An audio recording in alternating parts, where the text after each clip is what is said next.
Thank you. It's great to be here.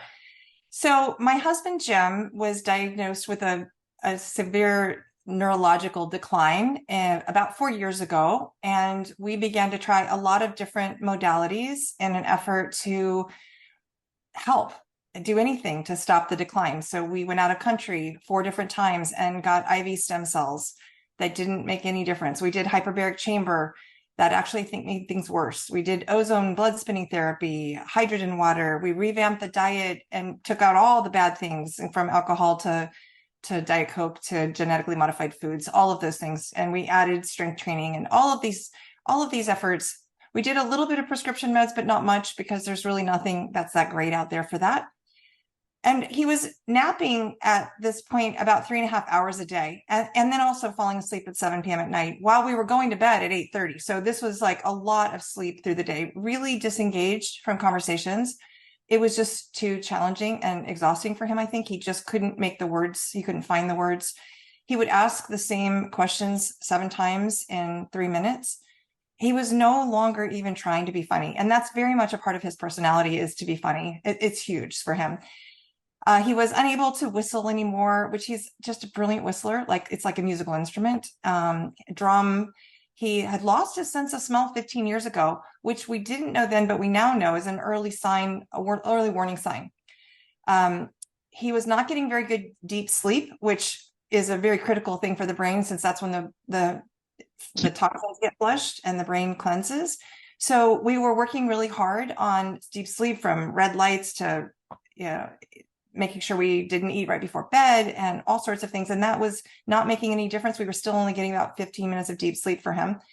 My husband has always had a very significant bald spot since I met him, fairly large, and his hair was gray. His blood pressure was high, and they were talking about putting him on some blood pressure medicines, and I wasn't really happy about that. And neither were some of the doctors, because they needed blood up to his brain. So it was a little bit of a conflict.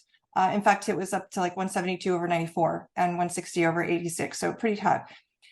All right. So then we started patching. And I mean, after trying about everything, I didn't have great expectations, I'll admit, but I was excited about the possibility. And he really didn't even know what I was doing. He was just like, sure, whatever. I mean, he's just a great, wonderful man. So I put these patches on him. And in the first week, in the first day, he didn't nap. He didn't take that 3.5 hour nap. He did not fall asleep at 7 p.m. at night. All week he was like, I mean, and it's continued. So he was much, much more engaged in conversation. He wasn't 3 conversations behind. He was chattier. He was more with it.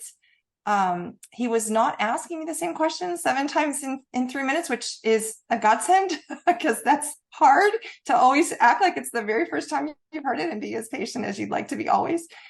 He was not only funny, but he was flirty. His personality, I got my husband back, and that was just priceless.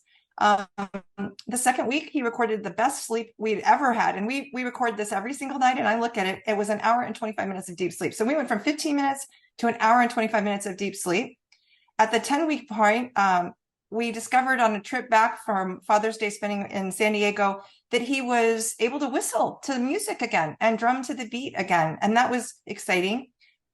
In a normal checkup, we had his blood pressure noted it had dropped down to 135/87, from, again, 172/94 to 135/87, a 25 to 37% point drop.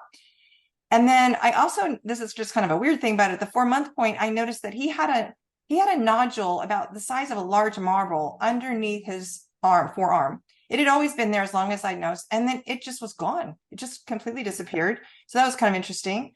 At the 5-month point, he regained his sense of smell. This was something he'd lost 15 years ago. This is a huge neuro advance, right? So he regained his sense of smell, and that was really exciting. His bald spot has closed up, and he's got chestnut brown hair growing in, which I didn't ever know he had chestnut brown hair. It's always been either gray or blonde for the time I've known him. So that was really fun.